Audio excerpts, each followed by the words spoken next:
वालेकुम एवरीवन। उम्मीद करता हूँ आप सब लोग खैरियत से होंगे और जहाँ भी होंगे खुश होंगे। बेसिकली मैं काफ़ी दिनों से कुछ ना व्लॉग बना रहा था ना कहीं पे आउटिंग पे जा रहा था। लेकिन ये है कि मैंने स्टडी स्टार्ट की आगे। और स्टडी कैसे क्या स्टार्ट की, बेसिकली मैं एक जगह पे कोर्स के लिए एनरोलमेंट करवाई थी, वो भी डाटा साइंस के लिए। लेकिन हुआ ये कि जैसे कि हर स्टूडेंट के साथ होता है, शायद कुछ के साथ नहीं भी होता, मेरे साथ हो गया स्कैम। और स्कैम कहाँ पे हुआ आप इमेजिन नहीं कर सकेंगे कि वो किस जगह पे हुआ। वो हुआ है यहाँ पे अरफा ग्रीन टावर में, और ये बिल्कुल मैं ITU के नीचे खड़ा हुआ हूँ। और हुआ ये कि मैंने एनरोलमेंट करवाई थी डाटा साइंस के लिए एक इंस्टीट्यूट में। तो इंस्टीट्यूट का नाम अभी मैंने लेता, बाद में बताता हूँ आपको। तो हुआ ये कि जैसे मैंने वहाँ पे एनरोलमेंट करवाई तो मुझे जो कोर्स आउटलाइन शेयर की गई, मैंने कहा ये तो बड़ा अच्छा है कोर्स आउटलाइन है। अब मैंने पेमेंट कर दी, उसके बाद क्या हुआ वो मैं आपको बाद में बताता हूँ, अभी नहीं बताऊँगा। लेकिन उससे पहले मैं क्या करता हूँ, आपको मैं अपने साथ एक पर्सन है जिसने खुद एनरोलमेंट करवाई थी, उससे भी मिलवाता हूँ। ठीक है, शर्मा रहा है फ़िलहाल, लेकिन लेकिन मैं उनसे भी मिलवाता हूँ। पहले मैं उसको बता दूँ कि यार शर्म जो है ना, शर्माना ज़रूर है लेकिन बताना सच है।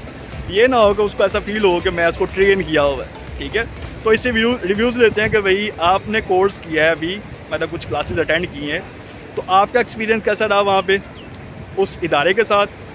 और फिर जो बाद में आपके एक्सपीरियंसेस हैं स्टडी को लेके या कोर्सेज़ को लेके, वो क्या है। ठीक है, तो चले मैं उससे मिलवाता हूँ। ये मेरे साथ एक स्टूडेंट है, इसने डाटा साइंस में कोर्स में एनरोलमेंट करवाई थी। क्या कहना चाहते हैं आप कोर्स के बारे में? गाइस, मेरा नाम अली रज़ा है। मैं फ़िलहाल कंप्यूटर साइंस का स्टूडेंट हूँ, 7th सेमेस्टर में पढ़ रहा हूँ। तो यहाँ पर आने का मकसद ये था कि अब जैसे भी आप अक्सर स्टूडेंट्स होते हैं जो यूनिवर्सिटी लेवल के होते हैं, उनको पता नहीं होता कि हम जब वहाँ पर पढ़ रहे होते हैं कोर्सेज़ को, हम एज अ नंबर या CGPA के लिए पढ़ रहे होते हैं। तो मैंने सोचा यहाँ पर आकर बंदा अपना कोई स्किल सीखता है, जो कोई अदारे काफ़ी अच्छे भी होते हैं, तो वहाँ पर जाकर बंदा कोई स्किल सीखता है। इसीलिए मैंने कोर्स को ज्वाइन किया, डाटा साइंस के कोर्स को ज्वाइन किया। वहाँ पर आउटलाइन देखी तो आउटलाइन ऐसी थी कि बंदा देखकर हैरान रहता यार, ये तो चीज़ें बहुत एडवांस चीज़ें हैं, प्रैक्टिकली करवाया जाए तो बहुत ज़्यादा अच्छा रहेगा हमारे साथ। तो मैंने ये सारी चीज़ों को देखा, बहुत ज़्यादा एक्साइटेड था। और उसके बाद फिर क्या हुआ मेरे साथ, मैं बहुत ज़्यादा परेशान हूँ। बताता हूँ कैसी सिचुएशन रही। वहाँ पर जब मैंने आउटलाइन को देखी तो सारी चीज़ें थी, जो मॉडल्स वगैरह डाटा साइंस में, अगर आप में अक्सर लोग जो जानते हो कि मॉडल्स वगैरह बिल्ड करते हैं, काफ़ी स्पेशलाइजेशन की तरफ, यानी कि जो एक पढ़ा लिखा बंदा, जो भी भाई मुझसे बात कर रहे हैं, ये भी इस आउटलाइन को देखकर ही फंसे थे। एक पढ़ा लिखा बंदा जब उसको देखता है तो बंदा सोचता है कि अगर मैंने काम किया तो वो तो इतना काम करवाएंगे, तो मुझे इंटर्नशिप भी देंगे। काफ़ी ज़्यादा इन्होंने मेरे साथ बातें की। मैंने कहा ठीक। जब मैंने क्लास में गया तो वहाँ पर तो उसके रेलिवेंट काम था ही नहीं। मैं बहुत परेशान था। पहले दिन मैंने बात की, यानी पहले दिन मैंने ऑफिस में आकर कहा सर, जो आपने मुझे काम बताया था उसके मुताबिक काम ही नहीं करवा रहे। उन्होंने कहा आप बहुत ज़्यादा आप फास्ट हैं, तो आप ऐसा करें, स्टे कर लें, वेट करें, और फिर हम आपको, यानी कि कुछ टाइम के बाद टीचर्स आपको साथ लेकर चलेंगे, वो आपके मुताबिक काम कराएंगे। लेकिन अभी उन्होंने दूसरे स्टूडेंट को भी साथ लेकर चलना। मैंने कहा ठीक, आपको आउटलाइन को जो भी थी मैंने कहा उसके मुताबिक काम कराएं, दूसरे स्टूडेंट का मुझे नहीं है अभी। हाँ ठीक है, लेकिन जो आउटलाइन है आप उसको फॉलो करें। मेरे साथ ऐसा तो नहीं, मैंने आउटलाइन को देखकर एडमिशन लिया, लेकिन वैसे तो नहीं किया ना। उन्होंने कहा ठीक है, सर से बात करते हैं, आपकी मीटिंग करवाते हैं। उसके बाद मीटिंग भी हुई। सर ने भी कहा कि आप ऐसा करें, कोर्स को स्विच करवा लें दूसरे कोर्स में। वो उस कोर्स में क्या था, अगस्त से, यानी कि उसको कोर्स को स्टार्ट किए हुए 2-3 मंथ गुजर गए थे, तो वहाँ पर भी काम था। लेकिन वो भी, मैं तो ऐसा नहीं करना चाहिए कि आपको जो आउटलाइन दिखाई गई या उसके बाद आपको स्विच करवा दें। यहाँ पर आप फ़ायदे के लिए आते हैं, यानी कि ये बंद करो। हाथ जोड़ के मैं मोदी साहब से गुजारिश करता हूँ, मैं राजनाथ सिंह से गुजारिश करता हूँ, मैं समित पात्रा से गुजारिश करता हूँ। ये इसके दुख आपने सुने हैं अभी। मैं कहा यार ना ये रो पड़े ना मैं रो पड़ूँ, और आप लोग भी सुन के रो पड़ेंगे यार इसके कितने दुख हैं। ये बंदा परेशानी आती है, ऐसे नहीं परेशानी आती। अगर आप किसी इदारे में जाते हैं तो आपका क्या मकसद होता है कि आपको कुछ लर्निंग करें। लेकिन अभी ये पर हमें ना माइंड में कुछ चीज़ें बढ़ती हैं कि यार यूनिवर्सिटी में पढ़ते हैं आप, तो वहाँ पर आप इतनी फीस भी देते हैं, घर वाले भी आपको पैसे देते हैं, उसके बाद भी जाकर आपको स्किल नहीं मिलती। तो ये ठीक है, उनका काम। देखिए बेसिकली ये अभी है 7th सेमेस्टर में। ठीक है, तो इसको पता नहीं है कि ये अभी इसके साथ लाइफ में और क्या क्या कुछ होना है। लेकिन ये है कि मैं जब आया था इस इंस्टीट्यूट में तो मुझे जो कोर्स आउटलाइन दिखाई गई थी, मैं कहा यार थोड़ा बहुत भी करवा देंगे ना इसमें, थोड़ा बहुत भी बेसिक करवा दें तो हमारे लिए बड़ा अच्छा जो है ना वो प्रोसेस हो जाएगा, स्टार्ट अच्छा हो जाएगा, इन फ्यूचर हम अच्छे प्रोजेक्ट बना लें। लेकिन हुआ ये कि जो कोर्स आउटलाइन थी टोटली डिफरेंट। डाटा साइंस जो कोर्स आउटलाइन थी उसमें ML AI और उसमें बड़ा कुछ उन्होंने बताया हुआ था, लेकिन 3 मंथ से मैं क्या पढ़ाया जा रहा था, पाइथन। वो तो नहीं कर सकते, हम क्यों करेंगे, हमने पहले काम किया तो हम ऐसा क्यों? 3 मंथ से पाइथन पढ़ाई जा रही थी।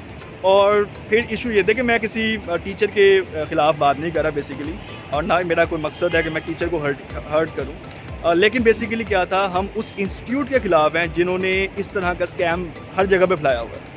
और ये हर जगह पे इस तरह आपको नज़र आ रहे होंगे स्कैम्स के। हमारे पास आज 1 लाख 1.5 लाख का कोर्स है, ये उसके बाद आप लाखों कमाओगे, 2 लाख कमा लोगे, करोड़ों कमा लोगे। ऐसा कमाते हैं? कुछ नहीं होता ऐसा। इसने बहुत कोर्सेज़ किए हैं, लेकिन ये मुझे अब बताता है कि यार ये सारा स्कैम होता है। जितने कोर्सेज़ यहाँ पे लोग करवा रहे हैं सब स्कैम है। और देखिए मैं आपको रोकूंगा नहीं, ना ही मैं बेसिकली किसी के ख़िलाफ़ हूँ, ना ही मैं किसी इदारे के ख़िलाफ़ हूँ, लेकिन बेसिकली एक स्टूडेंट है वो इतना जैसे कह लेना कि वो हुआ होता है कि यार हमें कुछ चीज़ें कुछ बेसिक सिखा दें यार, कम से कम हम प्रोजेक्ट बनाने के काबिल होते हैं। लेकिन इतनी बेसिक्स कि आप कोर्स आउटलाइन डिफरेंट हो जाए आपकी, आपने जो कोर्स आउटलाइन में दिखाया हुआ है उसमें आप लोग उसको टच ही ना कर रहे हो। 3 मंथ से आप पाइथन पढ़ाए जा रहे हैं, पाइथन पढ़ाए जा रहे हैं और पाइथन ही पढ़ाए जा रहे हैं। और उसमें भी जो मैं कहना नहीं चाहिए, लेकिन मैंने कुछ मैं कहना नहीं चाहिए, लेकिन क्या है कि काफ़ी मिस्टेक्स निकली। हमने बताया कि ये मिस्टेक्स हैं, इसको ठीक करें, इसको इम्प्रूव करें, लेकिन मैंने कहीं ना कहीं ये ऑब्ज़र्व किया कि उसको कमांड नहीं है अपने सब्जेक्ट पे। तो फिर मैंने बेसिकली ये सोचा कि मैं इसको स्किप कर दूं, कोर्स को मैं चला जाऊं रीफ़ंड के लिए, क्योंकि बेसिकली मेरी एंड पे फॉल्ट नहीं था, इनके एंड पे फॉल्ट था, इदारे के एंड पे, कि वो बेसिकली क्या करे कि मेरे मतलब पैसे या मेरी फ़ीस रिफ़ंड कर सके। इसको तो उन्होंने साफ साफ मना कर दिया। ठीक है, ये बंदा कहता है कि चलो मैं किसी और कोर्स में एनरोलमेंट करवा लेता, लेकिन मैं किसी और कोर्स में एनरोलमेंट क्यों करवाऊँ? मुझे जब ट्रस्ट ही नहीं रहा उस इंस्टीट्यूट पे, तो मैं किस तरह से उस पर एनरोलमेंट करवा सकता हूँ? तो मैंने उनसे डिस्कस किया कि मुझे रिफ़ंड करें। मैंने इनको मेल किया, मैंने इनको मैसेज किया, कॉल्स की, डेली के डेली मैं इनको कॉल्स और मैसेजेस कर रहा था, लेकिन एट द एंड क्या हुआ, मुझे उन्होंने ग्रुप से निकाल दिया। ठीक है, और जब तक आपका केस रिजॉल्व ना हो जाए तब तक आप उस बंदे को कैसे ही ग्रुप से निकाल सकते हैं? मैंने इनको कहा भी है, अभी दोबारा मैं वापस आया हूँ ना जब, तो मैंने इनको कहा कि मुझे आप किस बेस पे रिमूव कर रहे हैं जब तक मेरा केस सोल्व ही नहीं हुआ। तो अब ये है कि इन्होंने कहा है कि आपको पेमेंट मिल जाएगी, नहीं मिलेगी, ये वो, लेकिन मैं काफ़ी डिसार्ड हुआ। मैंने जो इतनी फ़ी पे की, इसने पे की, और हमारा पूरा बैच था।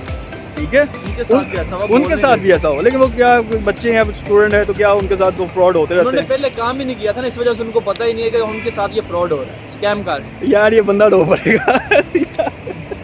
यार अब मेरे साथ हुई है, मैं बहुत एक्साइटेड था, रियली मैं बहुत एक्साइटेड। जब मैंने फर्स्ट टाइम आउटलाइन को देखा था तो मैं बहुत खुश था। मैम भी अभी मुझसे कह रही थी कि हम वो भी गिल्टी। चल मैं तुझे ना कहीं खाना खिलाता हूँ, तो मैंने खाना क्या मुझे ये वो दो है, इसको मैं खाना खिलाता हूँ, उसको चुप करवाता हूँ। जिसको लर्निंग की भूख होती है वो खाने से कैसे वो इतनी बड़ी बात कर रही है, तो फिर ये खाना हम भूखे रहकर सीख सकते हैं। ये जोक है ना, तो फिर हमें क्या वो अभी ये स्टूडेंट है, जैसे इसका पास आउट हो जाएगा, 1-2 साल हो जाएगी, ये कहेगा यार ये क्या है। चले आगे लेके चलते हैं इसको, कहीं पे हवा लगवाते हैं, ये बड़ा गुस्से में अभी। चले जी, चलो।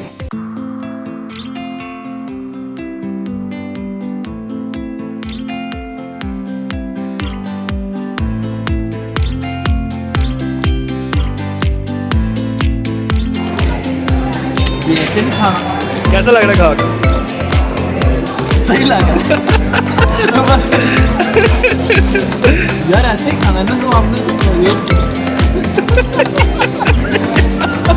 सही जा रहा था। A few moments later. खाना कैसा लगा? एक था मज़े वाला, हर चीज़ एंजॉयबल थी, बहुत टेस्टी चीज़, लेकिन वो दर्द है, जख्म है, वो जो हमारे साथ स्कैम हुआ वो नहीं बोलते। चलो उसका मूड तो ठीक हुआ कम से कम। हाँ, मूड तो ठीक हो गया ना? अब मूड ठीक था। ठीक था? ठीक नहीं था वैसे, वो अलग बात, खाना खाने के बाद मूड ठीक हो जाता है। ये देखो। चले बाहर चलते हैं अब। जी अभी हम लोग जा रहे हैं जनाब। तो खाना भी खा लिया। खाना कैसा लगा यार, सच सच बता। सही लगा ना? अच्छा। वैसे मैं आपको सच बताऊं तो आप लोगों को रिकमेंड करूंगा कभी आप ITU आएँ तो इनके कैफ़े से खाना खाएं, बड़ा मज़े का खाना था। मतलब शवारमा और हमने लिया था प्लेटर लिया था तो काफ़ी मज़े का था और काफ़ी ज़्यादा, चले वो मैं नहीं कहता वो है लेकिन ये है कि बाकी इसका मूड ठीक हो गया। मुझे बड़ी खुशी है इस बात की कि इसका मूड ठीक हो गया। चले जी अभी हम लोग यूनिवर्सिटी से बाहर निकलते हैं और आपको इंशाल्लाह मिलेंगे हम नेक्स्ट ब्लॉग में नई एनर्जी के साथ। तब तक चैनल को लाइक सब्सक्राइब ज़रूर कीजिएगा। हाँ एक चीज़ तो रह गई, हमने नाम नहीं लिया इंस्टीट्यूट का हमने नाम नहीं लिया। मेरे ख्याल में अभी लेना मुनासिब नहीं है, लेकिन आगे मैं कुछ ब्लॉग्स में आपको ज़रूर इन्फॉर्म करूँगा कि वो कौन सा इंस्टीट्यूट था, क्योंकि अभी हमने एक ब्लॉग और बनाना कि अभी मैं उसका नाम नहीं बता रहा, लेकिन इंशाल्लाह नहीं असल में इंशाल्लाह मैं आपको ज़रूर बताऊंगा। मिलते हैं हम नेक्स्ट ब्लॉग में नई एनर्जी के साथ। तब तक के लिए अल्लाह हाफिज़।